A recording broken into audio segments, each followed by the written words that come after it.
ሰላም ሰላም ጤና ይስጥልን ክቡራትና ክቡራን እንዴት ናችሁ? በያላችሁበት ሰላምታ ይድረሳችሁ። በርከት ያሉ የዝውውር መረጃዎች አሉ። እነዛን ጉዳዮች እያደረስኳችሁ ቆይታ አደርጋለሁ። የጥር ተጫዋቾች የዝውውር መስኮት ሊዘጋ የመጨረሻው ምዕራፍ ላይ ነው የሚገኘው። የሶስት ቀናት ዕድሜ ብቻ ይቀራሉ። የፊታችን ሰኞ ማለትም ፌብሩዋሪ 2 በፈረንጆቹ አቆጣጠር ዝውውሮቹን ይጠናቃሉ። ከዛ በፊት ግን የሚጠናቀሉ ተብለው የሚጠበቁ ዝውውሮች ይኖራሉ። ለምሳሌ እልባትም ሊያገኙ የሚችሉበት እድል አለ በክለቦቻቸው በኩል ለምሳሌ የአታላንታው የፊት መስመር ተጫዋች የሆነው ናይጄሪያዊው አዴሚውላ ሉክማንን በተመለከተ እስካሁን ድረስ ባለው ቆይታ ወደ ፌነርባቼ ሊያቀና የሚችልበት እድል እንዳለ እየተሰማ ነው የሚገኘው። በዝውውሩ ሂደቱ ላይ የተጫዋች ከዚህ ክለብ ይቆያል አሊያስ ይለያያል የሚለው በዚህኛው የዝውውር መስኮት ላይ ከሚጠበቁ የቀናት ዕድሜ ብቻ ከሚያስፈልጋቸው ጉዳዮች መካከል አንዱ ነው። እንዲሁ ደግሞ በተመሳሳይ ከፈረንሳይ ብሔራዊ ቡድን ወይም ከሪያል ማድሪድ ጋር እጅግ በጣም ስኬታማ የነበረውና የአልኢቲሃድ ቆይታውን በተመለከተ እስካሁን ድረስ እርግጠኛ መሆን ያልቻለው የካሪም ቤንዜማን የተመለከተ ጉዳይ ነው እና በክለቡ የቀረበለት ጥያቄ እጅግ በጣም እንዳበሳጨውም ጭምር ነው የተሰማው። ይህም ማለት እንደ ሌኪፕ መረጃ ከሆነ ማለት ነው በአልኢቲሃድ በኩል የኢሜጅ ራይቶችን በአጠቃላይ ከምስል ጋር ተያይዞ ሊያገኛቸው የሚገቡትን ክፍያዎችን በተመለከተ በነፃ እንዲሆን ጥያቄ ማቅረባቸውን ተከትሎ በክለብ ውስጥ ከስኳዳቸው ውጭ እንዲሆንም ጭምር ጥያቄ ማቅረቡ ነው እንግዲህ የተረጋገጠው። በዚህም መሰረት ከዚህ ክለብ ጋር የሚለያይባቸው አማራጮች እንዳሉት እየተሰማ ነው የሚገኘው። ስለዚህ ካሪም ቤንዜማስ በዚህ ክለብ ይቆያል አሊያስ ከዚህ ክለብ ጋር ይለያያል የሚለው በዝውውር ሂደቱ ላይ ከሚጠበቁ መረጃዎች መካከል አንዱ ነው የሚሆነው። አያክስ አምስተርዳም እና የቀድሞ የአርሰናል ተጫዋች የነበረው እንዲሁም በማንቸስተር ሲቲ የምናውቀው አሌክዛንደር ዚንቼንኮ ኦልሞስት የሰዓታት ዕድሜ ብቻ የቀረው የዝውውር መረጃ ሆኗል። በዚህ ሰዓት ላይ ተጫዋቹ ዛሬ በረራውን ወደ ኤሪዲቪዚዮ ክለብ አያክስ አምስተርዳም እንደሚያቀናም ጭምር ነው የተሰማው። ምናልባትም በ24 ሰዓታት ውስጥ ዝውውሮችን እንደሚያጠናቅቅ ነው የተረጋገጠው። 1.5 ሚሊዮን ዩሮ የሚጠጋ የገንዘብ ክፍያ ለአርሰናል ክለቡ እንደሚፈጽምም ጭምር ነው የተረጋገጠው። ስለዚህ በይፋ ከአርሰናል ጋር የሚለያይበት እድልም ጭምር ነው ያለው። በውሸቱ ነበር ከዚህ ቀደም ተጫዋቹ ከአርሰናል ጋር መለያየቱም የተረጋገጠው። ፔስቬ ኢንዶቨን እና ምናልባት በእግር ኳስ ታሪክ ከተመለከትናቸው በጣም ቆንጆ የቆመ ኳስ እንዲሁ ደግሞ የመስመር ላይ ማጥቃቶችን ካስተዋልንባቸው ተጫዋቾች መካከል አንዱ ይመስለኛል። የኢቫን ፔሪሲችን ጉዳይ በተመለከተ ተጫዋቹ በአያክስ በፔስቬ ኢንዶቨን እንደሚቆይም ጭምር ነው የተረጋገጠው።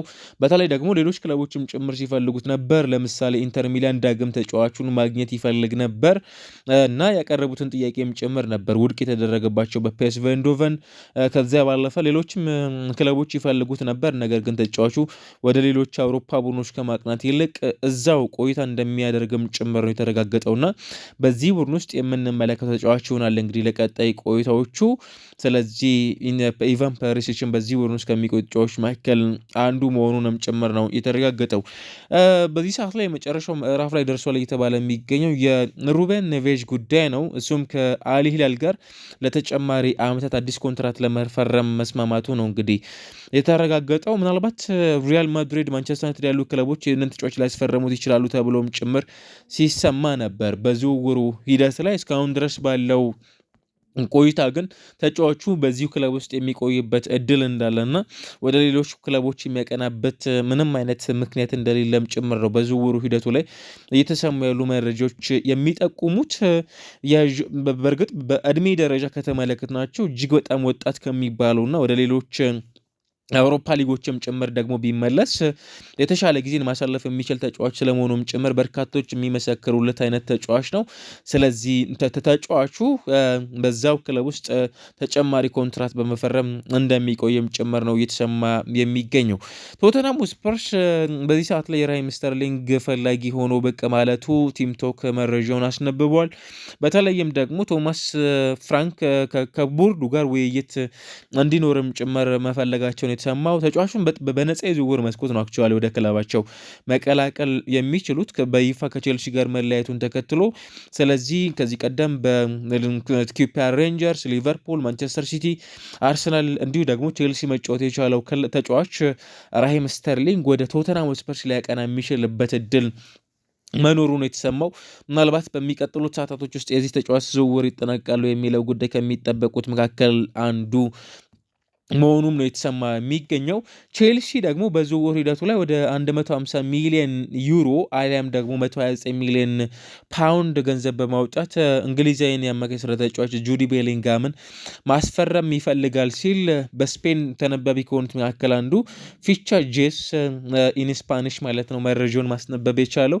22 ዓመቱ ላይ ነው የሚገኘው። የሪያል ማድሪድ የረጅም ዓመታት የቡድን እቅድ አካል እንደሆነም ጭምር ይታወቃል። ምናልባት ሪያል ማድሪድ ተጫዋቹንም ጭምር ከሸጠው በዚህ ገንዘብ ብቻ ሊሸጠው እንደማይችልም ጭምር ከሚጠበቁ ተጫዋቾች መካከል አንዱ ነው። ነገር ግን በዝውውር ሂደቱ ላይ አሁን የተሰሙ ከሚገኙ ስሞች ውስጥ አንዱ ምንም እንኳን በዚህ ሰዓት ላይ ዝውውር የመሆን እድል ባይኖረውም በቼልሲ በኩል ግን ፍላጎት መኖሩንም ጭምር የሚያሳይ የዝውውር መረጃ እየወጣ ነው የሚገኘው። ሪያል ማድሪድን ከማንቸስተር ዩናይትድ ጋር ያገናኘ የዝውውር መረጃ ደግሞ የሚሆነው ፖርቹጋላዊው የቀኝ መስመር የተመላላሽ ስፍራ ተጫዋች የሆነው ዲዬጎ ዳሎት ይሄው የመረጃ ምንጭ ማለት ነው ሪያል ማድሪድ ተጫዋቹን እንደሚፈልጉትም ጭምር ነው መረጃውን እያጋራ የሚገኘው። 26 ዓመቱ ላይ ይገኛል። በተለይም ደግሞ ሪያል ማድሪዶች በቅርብ እንደምታውቁት ትሬንት አሌክዛንደር አርኖልድን ከሊቨርፑል ማስፈረማቸው ይታወቃል። የመከላከሉን ክፍተታቸውን ለመሸፈን ደግሞ የቀኝ መስመር ስፍራ ተጫዋች ማምጣት ይፈልጋሉ። በዚህም መሰረት ወደ ክለባቸው ማምጣት ከሚፈልጓቸው ተጫዋቾች መካከል አንዱ ዲዬጎ ዳሎት መሆኑንም ጭምር ነው መረጃው እየጠቆመ የሚገኘው። ማንቸስተር ሲቲ የ17 ዓመቱን እንግሊዛዊውን የተከላካይ ስፍራ ተጫዋች በውሰቱ ወደ ዋትፎርድ ለመሸኘት መስማማቱም ጭምር የተሰማው ስቴፋን ሙፍኒ ነው። እስከ ውድድር ዓመቱ መጨረሻ ድረስ እንደ ፋብሪዚዮ ሮማኖ መረጃ ከሆነ ማለት ነው በዋትፎርድ ውስጥ የምንመለከተው ተጫዋች እንደሚሆንም ጭምር ነው እየተሰማ የሚገኘው። ሌላው ክሪስታል ፓላስን ከጆርገን ስትራንድ ላርሰን ጋር እያገናኘ የሚገኘው የዝውውር መረጃ ነው። ተጫዋቹን በተመለከተ ወደ 40 ሚሊዮን ዩሮ ፓውንድ አካባቢ የሚጠጋ ገንዘብ ለማቅረብ ዝግጁ መሆናቸውም ጭምር ነው እየተሰማ የሚገኘው። እንደነ ሳንቲ ጂኤፍኤም ከዛ ባለፈ ደግሞ በርካታ የሚባሉት የመረጃ ምንጮች እየገለጹት እንደሚገኘው ከሆነ ማለት ነው ተጫዋቹን ማስፈረም ይፈልጋሉ። ወልቭሶች በእርግጥ በዚህ ሰዓት ላይ ተጫዋቹን የመልቀቅ ምንም አይነት ፍላጎት የላቸውም ነው እየተባለ የሚገኘው። ክሪስታል ፓላስን በመሰረቱ ተጫዋቹን ለመልቀቅ የሚገደድበት አንድ ምክንያት የሚሆነው የፊት መስመር ተጫዋቻቸው የሆነውን ዣን ፊሊፔ ማቴታን በዚህኛው የዝውውር መስኮት በተለይም ደግሞ በዚህ ሰዓት ላይ በተደጋጋሚ ስሙት እየተያያዘ የሚገኘው ከአስቶን ቪላ ጋር እንዲሁ ደግሞ ከአስቶን ቪላን በተጨማሪ ከኖቲንጋም ፎረስት ጋር መሆኑን ተከትሎ ተጫዋቹ ወደዛ ክለብ የሚያቀናበት እድል ካለ ብቻ ይህ ተጫዋች ከወልቭስ የሚለቅበት እድል እንዳለ ነው እንግዲህ በዚህኛው የዝውውር መስኮት የተሰሙ የሚገኙት። በመጨረሻዎቹ ምዕራፎች ላይ ከሚጠበቁት የዝውውር መረጃዎች ውስጥ አንዱ ሪቨር ፕሌት እና የፖል ፖግባን ጉዳይ ነው። ከሞናኮ ይህንን ተጫዋች በተመለከተ ምናልባት ሌላው በዝውውሩ ሂደቱ ላይ ከዚህ ክለብ ጋር ይለያያሉ ተብለው ከሚጠበቁ ተጫዋቾች መካከል አንዱ ነው።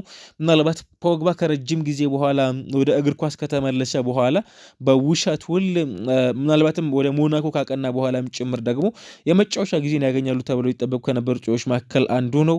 በእግር ኳስ ከተመለከትናቸውም እጅግ በጣም አስደናቂ ከሚባሉ ተጫዋቾች መካከል አንዱ ነበር። ስለዚህ ፖግባ ማለት ነው እስከ 2028 ድረስ የሚያቆየውን ኮንትራት በሪቨር ፕሌት ይፈርማል ተብሎ ነው እንግዲህ የሚጠበቀው። ተጫዋቹ ኦልሞስት ዝውውሩን በተመለከተ የሕክምና ምርመራዎች እንጂ አዲስ ነገር የሚያጋጥመው እንዳልሆነም ጭምር ነው የሚጠበቀው።